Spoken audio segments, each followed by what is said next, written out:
शरणं गच्छामि धम्मं शरणं गच्छामि। ये श्रद्धालु लोग हैं वो बहुत ही अच्छे मन के साथ परम पावन जी के पाठ को सुने। जैसे प्रज्ञा के बारे में बात की गई है तो उसमें सबसे पहले श्रुति में प्रज्ञा को उत्पन्न करने का उद्देश्य बनाना चाहिए।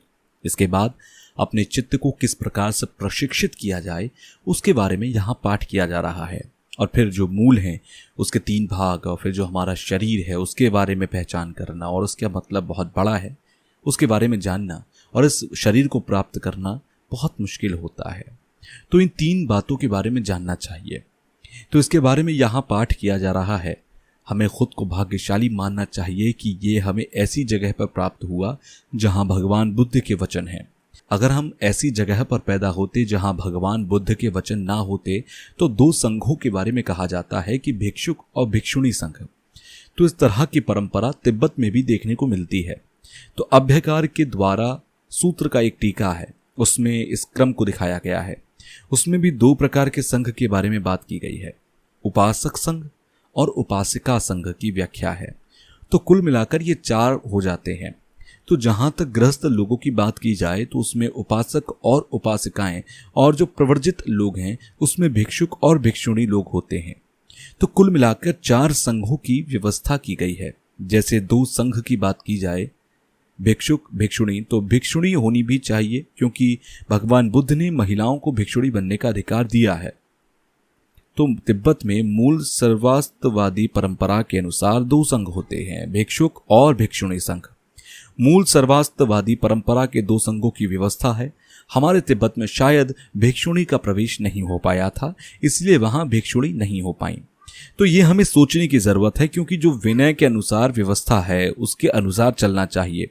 जैसे चीन की बात करें तो वहां भिक्षुणी संघ की व्यवस्था है, वियतनाम में भी भिक्षुणी संघ होता है और धर्मगुप्त परंपरा के अनुसार वहां भिक्षुणी संघ परंपरा है। हम लोगों ने भी काफी प्रयास किया लेकिन उसकी अच्छे से व्यवस्था नहीं हो पाई। तिब्बत में भी जो गेलुमा भिक्षुणी परंपरा नहीं है उसको भी होना चाहिए। विनय के अनुसार अगर 2 संघों की बात की गई तो होनी चाहिए। कर्म फल की बात की जाए तो ईश्वर को मानने वाले लोग भी कर्म फल को मानते हैं, लेकिन उस तरह से कर्म फल को नहीं मानते जिस तरह से बौद्ध धर्म में व्याख्या है। वो लोग मानते हैं कि अगर आप बुरा कर्म करेंगे तो नरक में जगह मिलेगी, अच्छा कर्म करेंगे तो स्वर्ग में जगह मिलेगी। ऐसी व्याख्या तो की जाती है, लेकिन जो 3 रत्न हैं अगर उनकी बात की जाए तो सभी धर्मों में अपने अपने तरीके होते हैं। अगर बौद्ध धर्म की बात की जाए तो अपने शरण के स्थल पर जो तथागत बुद्ध होते हैं, कुछ बौद्ध लोग ऐसा प्रयास करते हैं कि सभी लोग भगवान बुद्ध में श्रद्धा करते हैं, तो इसकी आवश्यकता नहीं है। हिंदुओं में भी अपने अपने रत्न होते हैं, तो उसमें अगर एक रत्न की व्याख्या की जाए या उनके जो भगवान होते हैं तो सभी लोग एक ही भगवान को माने, ऐसी बात नहीं होती। तो जहां तक पुद्गल निर्यात्म को मानने वाले बौद्धों के अतिरिक्त दूसरा कोई शासन नहीं है जिसमें आत्मा को नकारा जाए। बौद्ध धर्म ही एक ऐसा धर्म है जिसमें आत्मा को नकारा जाता है, उसके अस्तित्व को नकारा जाता है। और अहिंसा की जहां तक बात की जाए तो अहिंसा की बात हम लोग पालन करते हैं। अगर जैन धर्म की बात की जाए तो वो लोग भी अहिंसा का बहुत पालन करते हैं, बहुत कठोरता से पालन करते हैं। अभ्यास से हटकर अगर सिद्धांत के तौर पर देखा जाए तो ये हटकर है, लेकिन कार्य के अनुसार वो अहिंसा का अच्छा पालन करते हैं। जैसे कि क्रिश्चियन जो भिक्षुक भिक्षुणी होते हैं, भिक्षुक भिक्षुणी भी अहिंसा का अच्छी तरह से पालन करते हैं, दूसरों का हित करते हैं। ज्यादातर लोग अरहत के बारे में नहीं जानते। मेरे एक जोन में नामक क्रिश्चियन मित्र हैं, वो कनाडा में रहते हैं, उनसे मेरा काफ़ी अच्छा संबंध है। एक बार मेरी उनसे मुलाकात कनाडा में हुई। उन्होंने एक चित्र बनाया जिसको बनाते बनाते उनकी आंखों से आंसू निकलने लगे। आंसू निकलने का अर्थ यही था कि उनके अंदर इतनी श्रद्धा थी कि उनके आंसू निकलने लगे। तो जहाँ तक हिंदुओं की बौद्धों से हटकर शरण की बात की जाए तो वो श्रद्धा पर रखते हैं। बौद्ध धर्म के अनुसार हमारे जो 4 शील हैं उनके अनुसार श्रद्धा रखी जाती है। वो 4 शीलों को मानते हैं। जो 4 शीलों को नहीं मानते उनको हम अबुद्ध कह सकते हैं। तो हमें इन 4 शीलों के बारे में जानना चाहिए। मुझे यहाँ पर हमेशा भ्रम होता है। एक बार मैं रोहतांग गया तो वहाँ पर एक कोकसा नाम की जगह है, मैं वहाँ कई बार गया। तो वहाँ के लोग कुछ मेरे मित्र बन गए। वो चाय रोटी इत्यादि हम लोगों के पास लेकर आए। मैंने उन सभी से पूछा कि क्या आप लोग बौद्ध हैं? उन्होंने कहा कि हाँ हम बौद्ध हैं। मैंने कहा ये काफ़ी अच्छी बात है। मैंने उनसे पूछा कि भगवान बुद्ध का दर्शन क्या है, तो उन्होंने कहा कि बौद्ध धर्म संघ ही उनका दर्शन है। फिर मैंने उनसे पूछा कि बौद्ध क्या होता है, तो उन्होंने कहा मुझे पता नहीं। फिर मैंने उनसे पूछा कि क्या भगवान बुद्ध और शंकर जी एक जैसे हैं, तो उन्होंने कहा कि हाँ, एक जैसे हैं। तो इस प्रकार की अगर वो बात करते हैं तो ये शर्म की बात है। तो अगर हम ब्रह्मा, शंकर और बुद्ध को एक जैसा मानेंगे तो सही नहीं है। अगर हम श्रद्धा भी करें तो अपनी प्रज्ञा के उपयोग करना चाहिए, ज्ञान का उपयोग करना चाहिए। अगर प्रज्ञा के अलावा आप लोग ऐसा मान लें कि किसी गुरु ने कहा या आचार्य ने कहा तो ठीक नहीं है। विश्वास की अगर बात की जाए तो पत्थर पर लकीर खींचने जैसा है। इतनी गहरी श्रद्धा होनी चाहिए और मजबूत श्रद्धा होनी चाहिए। अगर आप विश्वास करना चाहते हैं तो उसके लिए एक मजबूत कारण होना चाहिए और उसका परीक्षण करना चाहिए। जब हम परीक्षण करते हैं तो हम विश्वास या श्रद्धा के बारे में परीक्षण नहीं करते हैं। प्रज्ञा के द्वारा ही परीक्षण किया जा सकता है। अगर हम अच्छी तरह से श्रद्धा नहीं करेंगे तो शायद ये अंधविश्वास जैसा हो जाएगा। जैसे कि अभी समय अलंकार में कहा गया कि जो पुण्य कर्म की तरफ से जो विश्वास किया जाता है, इसलिए जो करुणा या श्रद्धा है वो भी अंधकार वश, क्लेश वश उत्पन्न होती है। अगर आप भगवान बुद्ध की पूरे मन से श्रद्धा करते हैं, अपने मन को एक जगह रखकर करते हैं, तो यहाँ पर भी समाधि की बात आ जाती है। जहाँ तक श्रद्धा की बात हो तो प्रज्ञा के अपने ज्ञान की आवश्यकता होती है। गुरु को मानने से क्या फायदा होता है, नहीं मानने से क्या नुकसान होता है, और बुद्धत्व की प्राप्ति होती है या नहीं होती है अगर आप भगवान बुद्ध को नहीं मानते। बहुत से लोग ये नहीं जानते कि भगवान कहाँ हैं। वो ऐसा पूछते भी हैं कि भगवान कहाँ है। तो एक बार मैं लद्दाख गया, मैंने वहां पूछा कि जो भगवान बुद्ध की स्तुति है क्या आप उसके बारे में जानते हैं, तो लगभग सभी लोगों ने हाथ उठाया। फिर मैंने पूछा कि इसका अर्थ कितने लोग जानते हैं, तो कोई भी ऐसा नहीं था जिसने हाथ उठाया हो। तो वहां पर किसी को इसके अर्थ के बारे में नहीं पता था। एक शख्स ने हाथ उठाया, लेकिन परम पावन जी को भ्रम हुआ कि पता नहीं इसे पता होगा या नहीं। हम लोग ज्यादातर श्रद्धावश किसी चीज को मानने लगते हैं, फिर कहते हैं कि हमने अपनी माता से सीखा या पिता से सीखा। तो जब उसके बारे में लक्षण पूछे जाते हैं तो ऐसा कहा जाता है कि हमने अपनी माता या पिता से सीखा। तो अगर उसको जानते हैं तो हमारे जो ग्रंथ हैं उनको जानना चाहिए। अगर हम ग्रंथों को केवल रखें और पढ़े नहीं तो कोई फायदा नहीं है। जैसे जब लंबरिंग की पूजा की जाती है तो उस समय अंतिम शब्द होता है, उसमें 2 प्रकार की व्यवस्थाएं दी गई हैं। पहली नागार्जुन की परंपरा, दूसरी मैत्रीनाथ की परंपरा। ये जो परंपरा है उसमें एक शब्द आता है प्रतिसंपात। डोम थोम्पा इत्यादि जो दुनिया के आभूषण हैं उनको मैं प्रणाम करता हूं। तो वो प्रसिद्ध हो गए, इसलिए उन्हें आभूषण नहीं कहा जाता। यहां सवाल है कि आखिर उन्हें आभूषण के तौर पर, रत्न के तौर पर क्यों माना गया। उन्हें इसलिए कहा गया क्योंकि वो प्रज्ञा के रूप में इतने प्रज्ञावान बने। आज अगर 21वीं शताब्दी में देखें तो श्रद्धा को प्रमुख मानने वाले बहुत सारे लोग हैं, जैसे कि क्रिश्चियन लोग हैं, मुस्लिम लोग हैं और हिंदू भी हैं, जिनकी कई करोड़ों में आबादी है। वो प्रमुख रूप से श्रद्धावश अपने धर्म को मानते हैं और श्रद्धा के अतिरिक्त कोई दूसरा कारण नहीं होता। और जहां तक प्रतिसंपात की बात बौद्ध धर्म में है, इसीलिए इनको दुनिया की एक रत्न के रूप में माना गया। मेरे हिसाब से जो भी मेरे चित्त में लाभ होता है वो प्रज्ञा के कारण होता है। अगर बोधि के बारे में ठीक से नहीं जानेंगे तो उसके लक्षण क्या है उसके बारे में भी हम नहीं जान पाएंगे। इसमें 2 शब्द आते हैं कि छांग और छुक का क्या अर्थ है, उसके बारे में समझना चाहिए। बोधि क्या होता है उसके बारे में अच्छे से समझना चाहिए। करुणा क्या है, करुणा सभी सत्यों को विश्वमय बनाती है। अगर प्रज्ञा इतनी महत्वपूर्ण होती तो फिर पढ़ने और सीखने की जरूरत नहीं होती, फिर हम केवल श्रद्धा करते रहते, विश्वास करते रहते।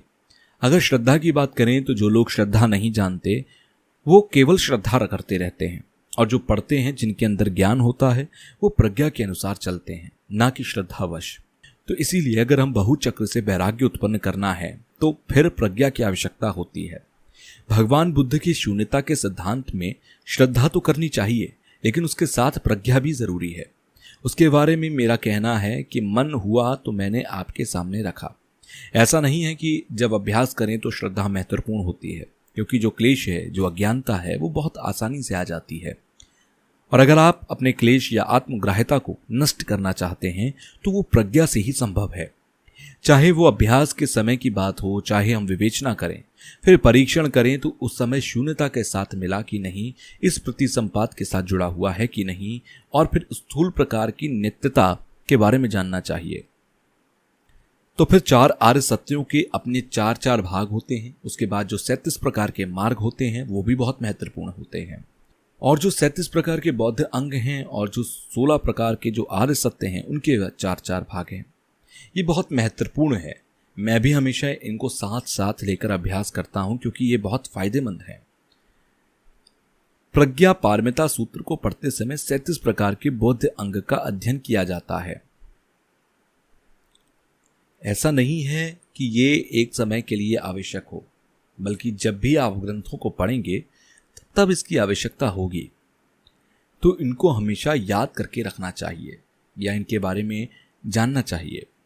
यहां काजा का उदाहरण देते हुए बताया गया कि बौद्ध धर्म संघ क्या है, तो हम उनके बारे में जानते नहीं हैं, केवल बोल सकते हैं।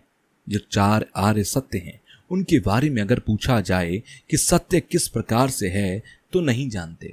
कभी कभी ऐसा होता है कि कोई प्रबल रूप से कहे कि यह बोधि धर्म संघ नहीं है, तो अगर केवल विश्वास रखता है कोई तो वो मानने को तैयार हो सकता है कि हाँ शायद ना हो, क्योंकि उस समय हमारे पास परीक्षण करने की ज्यादा शक्ति नहीं होती है, हमारा अपना ज्ञान ज्यादा नहीं होता। अगर आप भगवान बुद्ध को अच्छे से समझते हैं, जैसा कि मैंने कल या पहले कहा था कि शून्यता या बौद्ध चित्त जो है उससे अगर अच्छी तरह से जानेंगे तो समझेंगे तो जान भी पाएंगे कि बुद्धत्व को प्राप्त कराने के लिए केवल ये शरीर ही ऐसा है जो हमें बुद्धत्व प्राप्त करा सकता है। इसके अलावा कोई दूसरा रास्ता नहीं जो नरक इत्यादि से बचा सके। इसलिए हमारा जो शरीर हमें मिला उसके बारे में जानना चाहिए। जैसे कि चतशतक में आर्यदेव ने कहा, दूसरा यहाँ परीक्षण होता है कि हमारा जो अर्थ है उसके बारे में सोचना चाहिए। ये शरीर जो मिला उसका अर्थ काफी है, इसके बारे में सोच विचार करना चाहिए। आज की इस दुनिया में 7 अरब के आसपास लोग हैं, उसमें 90% लोग ऐसे हैं जो अपने मन में भौतिक वस्तुओं को बढ़ाने के लिए या उन्नति करने के लिए विचार करते हैं। जब हम पढ़ाई करते हैं तो हम ये सोचते हैं कि आगे कैसे बढ़ें, कैसे भौतिक वस्तुओं को हासिल करें, तो हम ज्यादातर इसके बारे में सोचते आए। और अगर भिक्षुओं की बात की जाए तो तिब्बत में तो इस प्रकार की सोच विचार कम देखने को मिलती है। आजकल बाहरी चीजें ज्यादा प्रभावित कर रही हैं, तो ये जो विचार है ये हमारे कुछ भिक्षुओं को भी प्रभावित कर रहा है। अगर हम अच्छी तरह से अपने मन को काबू में नहीं रखेंगे तो मुश्किल हो सकती है। जैसे कादम्ब गुरु इत्यादि ने कहा कि हमें आंतरिक तरह से अपने धर्म के बारे में सोचना चाहिए। जैसे लम्बरिंग पुच्छी और ठीरिंग पुच्छी जिस शीर्ष इत्यादि में गए, लिंगरिंग पुच्छी कनाडा गए, और जब वो यहाँ वापस आए तो उन्होंने कहा कि हमारी इंद्रियों के लिए जो चीज़ें आवश्यक होती हैं तो हम ज़्यादातर उनके पीछे चल रहे हैं और इच्छाओं के पीछे दौड़ रहे हैं, लेकिन जो हमारा आंतरिक मन है हम उसमें ज़्यादा परिवर्तन नहीं कर रहे। हमें परिवर्तन दुख के बारे में जानना चाहिए और जो हमारा सांसारिक दुख है उसके बारे में समझना चाहिए। भगवान बुद्ध ने कहा कि दुख को समझो, तो दुख हमारा जो समझना है उसका अर्थ यही है कि हमारा जो सांसारिक दुख है उसको समझना चाहिए और उसको समझना बहुत महत्वपूर्ण है। तो जो परिवर्तन दुख है उसे समझने के लिए महाकुंभ आदि में देखें तो नग्न साधु जो होते हैं, जो लोग हिमालय बर्फ आदि में बिना कपड़े पहने रह सकते हैं। हमारे जो नए प्रधानमंत्री हैं वो 9 दिनों तक व्रत रहते हैं। मोदी जी केवल 9 दिनों तक पानी पीते हैं बस, और कुछ खाते नहीं हैं। जब वो अमेरिका गए तो उस समय वहाँ के राष्ट्रपति ने भोजन का प्रबंध किया, लेकिन उन्होंने भोजन ना करते हुए केवल पानी पिया। तो इस तरह से करने वाले जो लोग हैं वो अरहत इत्यादि के बारे में नहीं जानते, लेकिन फिर भी मेहनत करते हैं। लेकिन अगर हम अरहत के बारे में जानते हैं फिर काम करने का कहें तो ज़्यादा मुश्किल होती है। जैसे कि प्रमाण वर्तिका में कहा गया कि अगर केवल पानी पीते रहेंगे तो हमारे शरीर की जो गंदगी है, पाप है, वो नष्ट हो जाते हैं। तो शायद ये शरीर को शुद्ध करने के लिए तरीका है, इससे हटकर और कुछ नहीं। अगर हम पानी पी के सोचें कि हमारा पाप नष्ट हो जाएगा तो मुश्किल नहीं है। जब तक हम शून्यता इत्यादि का अध्ययन नहीं करेंगे तब तक हमें अरहत पद की प्राप्ति नहीं हो सकती। इसलिए समसकार दुख के बारे में जानना चाहिए। आजकल के जो मनुष्य हैं वो सब एक समान हैं, क्योंकि वो ज़्यादातर खाने पीने के बारे में ही सोचते हैं। हम लोगों का जो भौतिक विकास हो रहा है तो उसमें भी हम रूप स्कंद के बारे में विचार कर रहे हैं, लेकिन पढ़ाई करने के बाद तो थोड़ी सोच विचार की क्षमता ज़्यादा होती है। ज़्यादातर जो हमारी इंद्रियां हैं उनका हित करने के लिए हम काम करते रहते हैं और फिर आसक्ति इत्यादि पैदा करते हैं। तो जिनको ज़्यादा ज्ञान नहीं रहता वो ज़्यादातर क्लेश के अधीन रहते हैं, और इस प्रकार अगर हम क्लेश के अधीन रहेंगे तो परेशानी इत्यादि होती है। जितना भी हमारा भौतिक विकास होता है वो हमारी इंद्रियों के कारण ही होता है। इसकी आवश्यकता के अनुसार हम विकास करते हैं। शरणं गच्छामि धम्मं शरणं गच्छामि।